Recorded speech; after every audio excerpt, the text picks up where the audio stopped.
Queridos irmãos,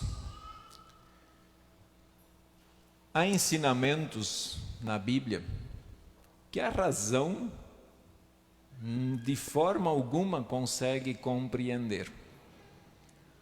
Uma delas é o que acabou de acontecer no batismo. Nossa razão não compreende. Assim também, por exemplo, a ressurreição de Cristo. Alguém já viu? Jesus apareceu naquela época somente aos cristãos, só para os seus discípulos. E aí poderíamos, os que não creem, alegar: não, mas isso foi invenção, assim como foi dito, roubaram o corpo do Senhor. Então há artigos que nós chamamos que são artigos de fé, são ensinamentos de fé. A nossa razão não entende, mas nós cremos que é assim. Nós aceitamos que é assim, e é claro que para nós aceitarmos, o Espírito Santo precisa agir na nossa vida, precisa estar conosco. Portanto, que o Espírito Santo também esteja nesse momento na condução da mensagem e do meditar de cada um de nós. Amém. O texto que nós queremos usar é o texto de 1 Coríntios capítulo 15, versículo 12 a 20, que diz o seguinte nesse texto: ora, se o que se prega é que Cristo ressuscitou dentre os mortos, como alguns de vocês afirmam que não há ressurreição de mortos, e se não há ressurreição de mortos, então Cristo não ressuscitou. E se Cristo não ressuscitou, é vã a nossa pregação e é vã a fé que vocês têm. Além disso, somos tidos por falsas testemunhas de Deus, porque temos testemunhado contra Deus que Ele ressuscitou a Cristo, ao qual Ele não ressuscitou, se é certo que os mortos não ressuscitam. Porque se os mortos não ressuscitam, também Cristo não ressuscitou. E se Cristo não ressuscitou, é vã a fé que vocês têm. E vocês ainda permanecem nos seus pecados. E ainda mais, os que adormeceram em Cristo estão perdidos. Se a nossa esperança em Cristo se limita apenas a esta vida, somos as pessoas mais infelizes deste mundo. Mas de fato Cristo ressuscitou dentre os mortos, sendo Ele as primícias dos que dormem. Esse é o texto que nós queremos usar para a nossa reflexão. Morte. Assunto pesado, né? Quem gosta de falar de morte aqui? Levanta a mão. É pesado, mas é necessário. É necessário falar de morte, porque faz parte da nossa vida. Imaginemos que essa boneca representa todos nós, cada um de nós que aqui está. Representa o nosso pai, nossa mãe, representa o nosso irmão, nossos filhos. Todos nós estamos representados nessa boneca. Nós convivemos com as pessoas por muito tempo, às vezes por breve tempo. E vamos imaginar que convivemos com a pessoa muito tempo. A Nelly hoje me pediu a oração pelos 45 anos de matrimônio. Vocês acham que é pouco tempo ou é muito tempo? É muito tempo ou pouco tempo, depende da visão. Então você convive com a pessoa muito tempo. Você faz de tudo por ela. Você cuida dela. Você deu a vida a ela. Você a vê crescer. Você vê ela se transformar em uma mulher ou um homem. Você vê essa pessoa casar. Vocês têm momentos maravilhosos junto com essa pessoa, momentos que vocês nunca vão esquecer na vida. Os pais da Natália hoje, por exemplo, avós, eles vivem um momento que nunca vão esquecer, um momento especial. Nós vivemos um momento de formatura, um momento e muitos outros momentos que vocês poderiam fazer uma lista deles.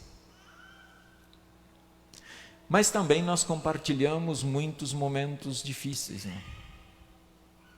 momentos complicados, muitas lutas juntos. Seja pai, seja mãe, seja filho, seja irmão, a relação das pessoas com as quais nós convivemos, nós enfrentamos lutas juntos. Muitas delas são vencidas, outras nós temos que dizer, não tem solução, então solucionado está. E precisamos acalmar o nosso coração. No entanto, chega um dia em que nós temos que nos despedir. Chega o dia, e esse dia ele vem sempre sem avisar. Por mais que a pessoa esteja doente, por mais que aguardamos, mas quando chega a gente diz, foi tão rápido. Então chega o momento de nós, de fato, nos despedirmos, chega a morte. Então aquela pessoa que nós tanto amamos, nós precisamos guardar, precisamos de fato tampar o caixão e levar ao túmulo. A partir dali, você passa a conviver com alguns sentimentos que talvez antes você não convivia, que é a saudade. Você passa a conviver com a ausência. E aquele vazio que tem na casa é terrível, porque em todos os cantos da casa você enxerga a pessoa. O sentimento de remorso que muitas vezes se abate sobre a família. E que remorso eu falo assim, no sentido às vezes de deixar de fazer um agrado para a pessoa por coisas tão insignificantes. Queria comer uma coisa diferente e não deu. E eu já vi filhos se martirizando por causa disso, não sabendo lidar com isso, de não ter comprado um iogurte e dar para que a pessoa pudesse ainda comer. E aquilo fica se abatendo, fica remoendo dentro de si. Às vezes, existe o sentimento de gratidão a Deus pela pessoa, pelo tempo que conviveram, pelo aprendizado, pelo testemunho de fé. Só que no meio de tudo isso, acontece outra coisa. Você passa a conviver com momentos de certeza e momentos de incertezas.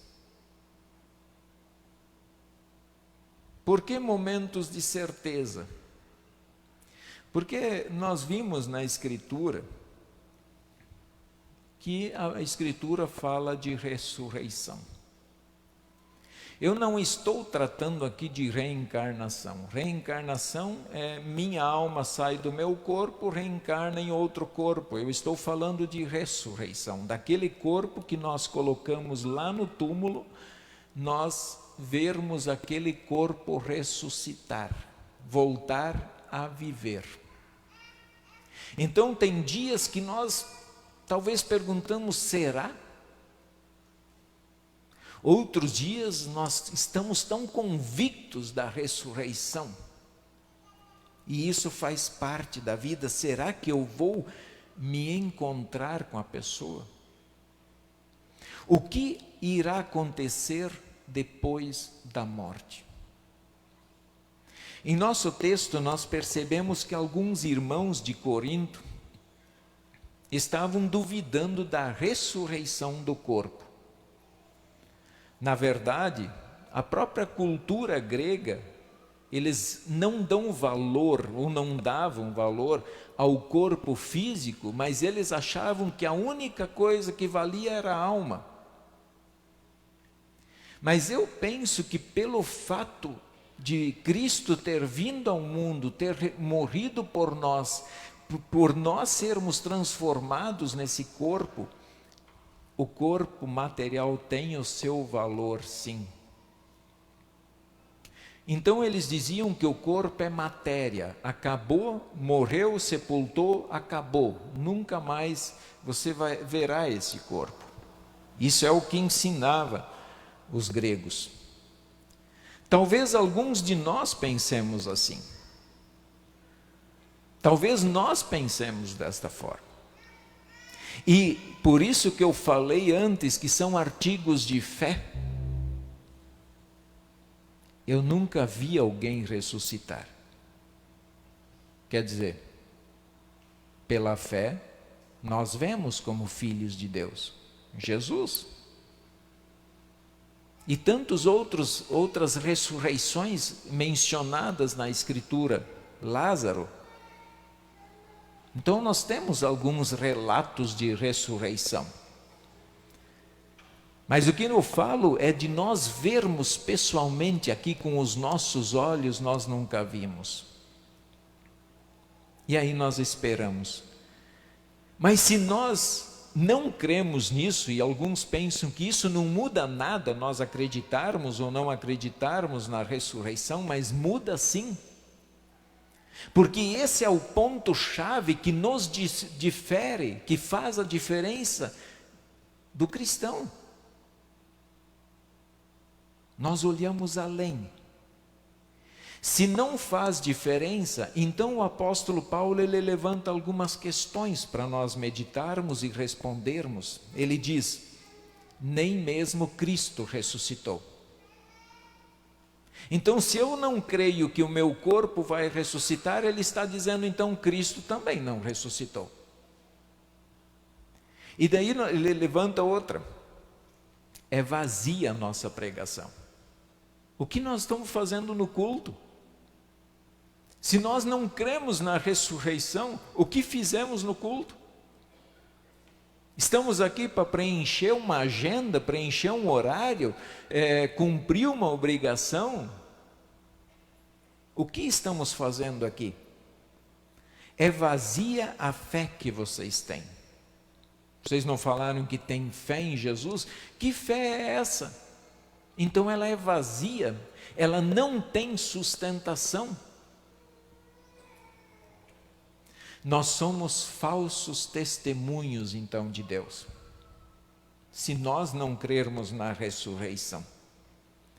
Inútil é a fé que vocês têm. Ele diz mais: ainda estão em seus pecados. Se eu não creio que voltaremos a viver, os nossos pecados confessados antes estão todos em nós. A culpa ainda pesa no seu coração. Percebem quanta coisa influencia? Também os que dormiram em Cristo estão perdidos, quer dizer, todos aqueles que nós sepultamos, todos aqueles que eu sepultei desde julho de 2010, todos os nossos irmãos que eu ainda vejo sentado aqui, eu sei o lugar de onde eles sentavam na igreja, e nós sabemos que eles morreram confessando a fé, então todos eles estão perdidos. O que aconteceu com os apóstolos? Com os outros discípulos? Todos estão perdidos. Se é somente nesta, como diz o versículo 19, se a nossa esperança em Cristo se limita apenas a esta vida, somos as pessoas mais infelizes deste mundo. E aqui apareceu uma palavra que eu quero pensar com vocês: esperança. Aqui veio a palavra que eu preciso conversar com vocês. Esperança. O que é esperança? Esperança vem da palavra esperar. E aí tem um dicionário, Michaelis, que diz assim: primeiro, ato de esperar aquilo que se deseja saber, ou obter, desculpa. Segundo, expectativa na aquisição de um bem que se deseja. Você quer conseguir um bem, então você tem uma esperança que você vai chegar lá. Aquilo que se espera, desejando, e aqui eu coloquei até maiúsculo o desejando e em negrito, porque não é somente desejar, hoje, agora, mas eu desejo todos os dias. Eu vivo cada dia desejando a mesma coisa. A segunda das três virtudes teologais, simbolizada por uma âncora ou pela cor verde.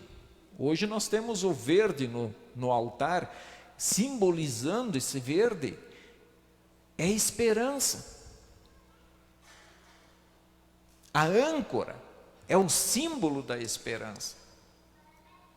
Mas tem um dicionário da Bíblia que diz assim: esperança,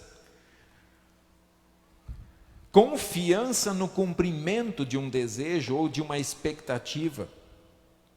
A segunda virtude mencionada em 1 Coríntios 13:13 se baseia na confiança em Deus.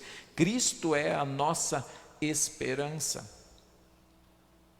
O símbolo da esperança é a âncora. Porém, tem algo que me chamou a atenção na fala de uma pessoa muito sábia. Assim, eu acho que ele é bem sábio. Mário Sérgio Cortella. Ele faz uma citação, ele diz o seguinte sobre isso.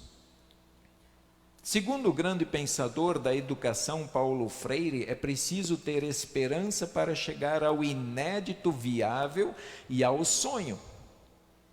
Cuidado, há pessoas que têm esperança do verbo esperar. Esse grande educador e filósofo falava da esperança do verbo esperançar.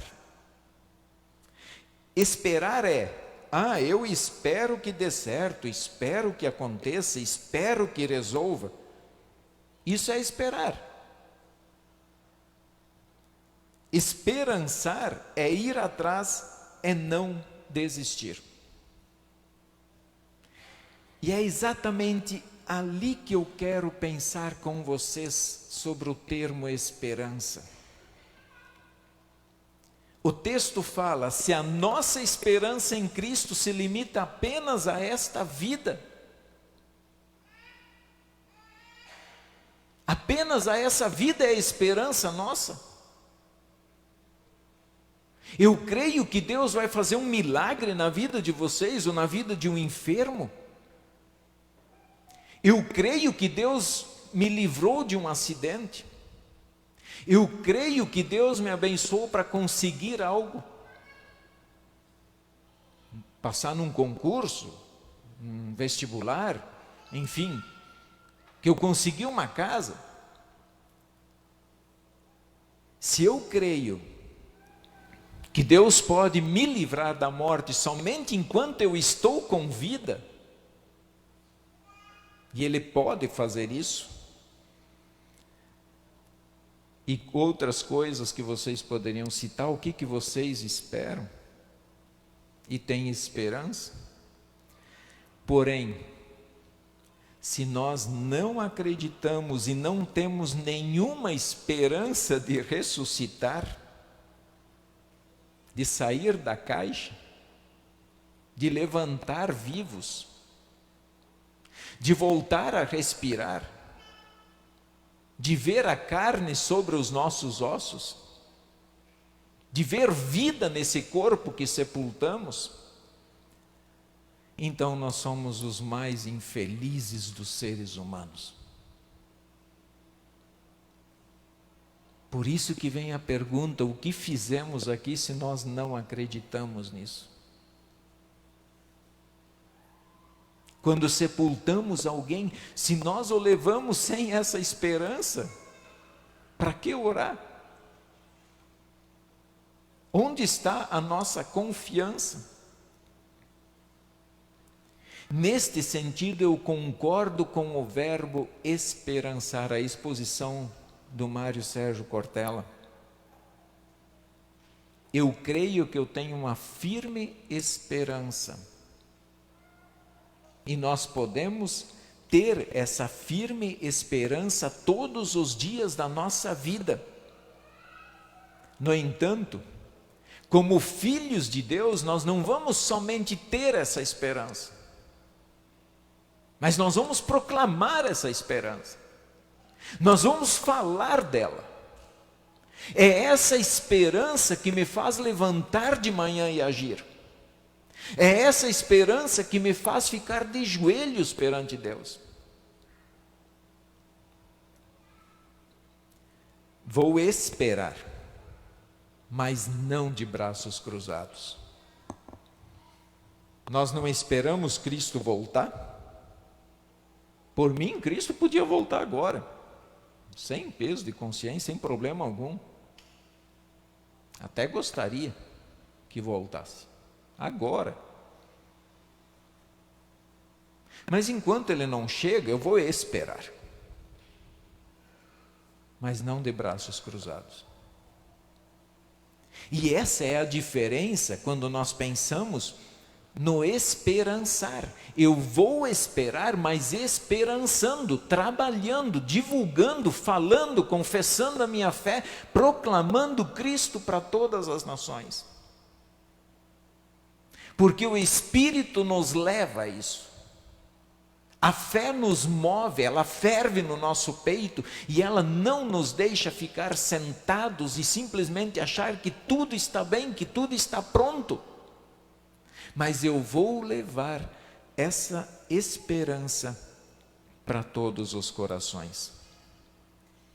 A nossa esperança não está firmada em qualquer coisa, irmãos. Não é a esperança, eu tenho esperança que amanhã vai chover, mas pode ser que não chova e está tudo bem. Mas a nossa esperança está firmada em uma coisa muito mais concreta e sólida, que diz: mas de fato Cristo ressuscitou dentre os mortos, sendo Ele as primícias dos que dormem. Esta ideia de ser as primícias dos que dormem traz uma ideia do Antigo Testamento, a oferta do Antigo Testamento, que era a primeira parte da colheita, eu levava sobre o altar, eu oferecia ela em oferta para Deus. Primícia era o primeiro feixe da colheita, que era trazido ao templo e oferecido ao Senhor. E depois vinha a colheita toda. Cristo é a primícia, quer dizer, Cristo foi oferecido, Ele entrou no Santo dos Santos, Ele entrou no céu, em primeiro lugar, e agora entrará todo o povo de Deus. Irmãos, isso também significa que o sacrifício de Cristo foi aceito por Deus.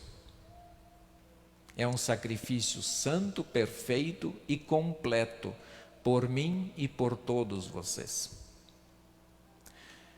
Diante das dificuldades da vida, nunca deixem de esperar. Nunca deixem de esperar o cumprimento das promessas de Deus.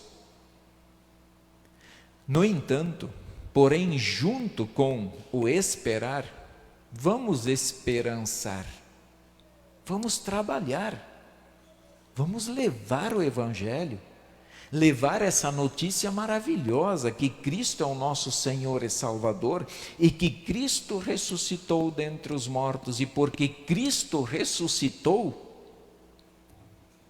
nós também iremos ressuscitar.